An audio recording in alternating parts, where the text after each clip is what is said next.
back to this channel, Equine Hair by Sabina. Today we are going to be going over the Hunter forelock and tail braids and different variations between different breed organizations and different classes you might see at shows. So we're going to be starting with the forelock. Depending on how thick the forelock is and how long it is, you might have some alterations in how you fasten it at the very end, but for the most part it's all going to be the same. You want to make sure it's basically a tight French braid of the forelock. So we're going to be starting with the forelock braid. I have detangled her mane, just her forelock, using just water. You don't want to use anything like show sheen or any products that will add slip, just like with any of these braids. And especially if you're hiring a pro braider, you don't want to prepare the mane in that way because it can be very frustrating for them. So I've detangled it. I also have, just like the last video, my watered down hair gel. This is just to add a little bit of stick. Because I'm doing the forelock and not the mane, I'm going to be making sure that if I use this, I'm spraying it into my hands and then applying it to the mane. I would not recommend spraying any loud bottle in front of the horse's face where they can't see you. And then I have my string of yarn here that I'm going to be using once I get further down. I've got my braiding kit. I don't really need this for the forelock itself, but for the mane I just had it on me. So I'm going to put my yarn on. So before we get started with the braiding, I just wanted to show you guys how I personally measure out the yarn I'm going to be using. Again, I've established the yarn should be the color of the horse's mane. In my case, it's bright pink, just so you guys can see in the video. But what you want to do is unravel it, or if you have something to hold it, which I do not, I'm just going to let it fall to the ground. So you're going to hold it, and you're going to use the length of your arm as a pretty good indication for most braids and most manes, and just wrap it around. You're most likely going to have to do a few times as you braid through the entire mane, but you're just going to do that as far as you want. So I'm just going to do a few because I'm not doing the whole mane today. And then you're going to cut the yarn here, and then also cut it right at the top, cutting all of the portions together so that you get all of your halves of yarn just like that, and they're already hanging symmetrically, so you can add them to whatever braiding kit or just to your waistband, whatever you're using, and it's ready. So I've detangled the hair and also added a little bit of that watered down gel to get started. Some people like to have just a damp mane. I like if it's pretty soaked. I think it's easier to grip for me personally. When you're first starting out, I'd recommend doing something just along the lines of damp, but for me, I know what I like and I know what's easiest. So I'm going to be starting at the top, taking a small section. And again, this is just a French braid that you're doing on the forelock, so you want just a small section. Hopefully Chesney will cooperate. Ooh, there. Just a small section here, splitting it into 3 even parts. Ooh. Just like that. So we've got our 3 even parts. It doesn't matter which side you start on, but you're going to be going one side over the middle, other side over the middle, and now before you do that next side over the middle, you're going to take a small section here. And she's got kind of an interesting texture to her mane. It's a little bit fluffier than most hair would be, which I think kind of makes it very, I wouldn't say difficult, but it changes how you do it. So if you can, starting with a mane that's more typical of a horse's hair is easiest. But again, we're going to go now left over the middle, taking a section of the mane, section of the forelock before we go. Then before we go right over middle, we're going to take a small section of the forelock here. They don't need to be precisely the same amount each time. They don't need to be same width or anything like that, but you want to make sure you're not taking one big section and then one small section, just to make sure it stays consistent. And you also want to make sure you're taking all the way to the edge of the forelock, so not leaving any of those flyaways. This horse in particular is a little bit fuzzy right now, which is totally fine because she's not actually in show season for her.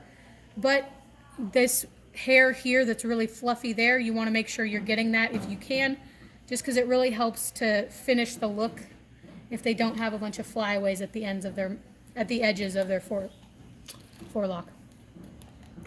So I'm just going to continue on, making sure it's tight and making sure I'm keeping it even so it's not lopsided, it's not leaning one way or the other.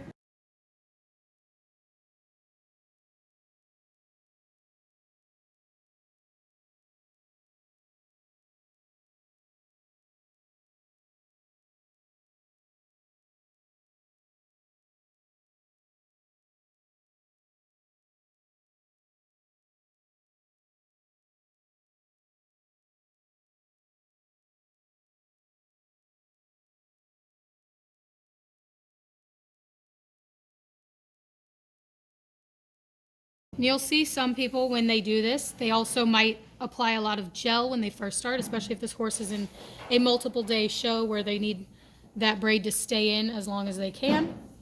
But for me and for what we're doing right now, that watered down gel just to get a grip is enough. We're getting to the very end now. This will be the last section. I've managed to keep it very centered and straight, but you'll see there are a few moments where when she jerked her head, we get these bubbles here.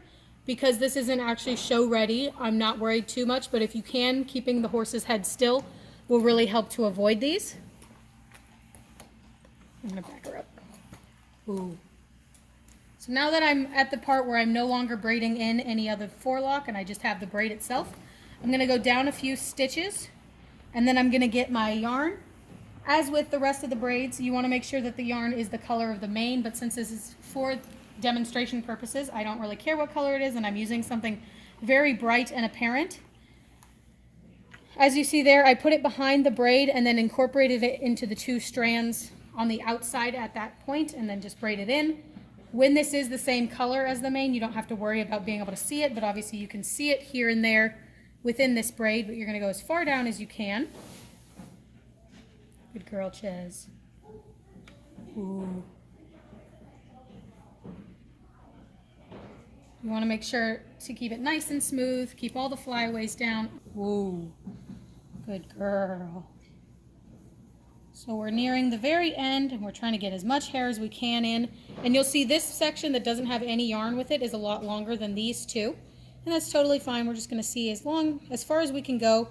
The good thing is that that yarn kind of captures all those flyaways and really makes it easy that even when we lose the rest of the forelock hair, the yarn is able to be braided just like the rest of the hair. So we'll get down to where we want, and then we want to take all the hair, separate it from the yarn, and then we're going to cross one of the pieces. You can do both, but I personally like to do one over to make a knot like that, and then a second one just to hold it in place. Really tighten it well. Easy, man. Good girl. And now we're going to take the pull through, which is really the only thing that I use off the braiding kit other than this really nice metal comb. But you're going to take it and you're going to stick it as far up on the forelock as you can, making sure that this little clasp stays out of the way. Sticking it straight down to where you can see it. You don't want to disturb the braid too much, but you want to put the ends of the yarn there and then try to get the little cap on it to close over them. Ooh. And now we're just going to pull it through. Now that they're up on top, I'm going to put this in its little holster. Hey, hey, hey, hey, hey. And now we're just going to shimmy it gently until we get the very tip of it, and we don't want that to be too visible. Like that.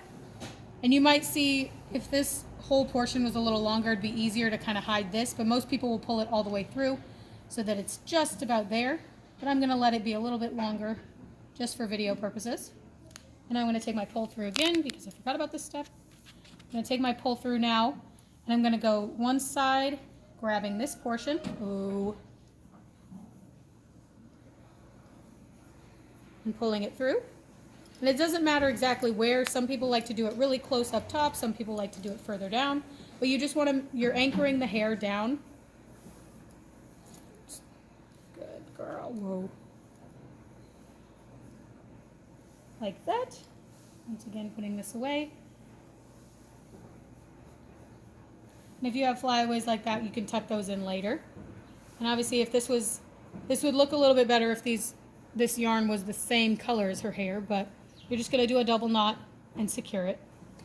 And that's it. And then you just cut these down, which is why I have this lanyard with a pair of scissors on it. You want to get as close to the knot as possible without obviously cutting the knot itself and cutting any of the mane. And then you can do a little bit of finagling as long as you're gentle and don't rip out any hairs.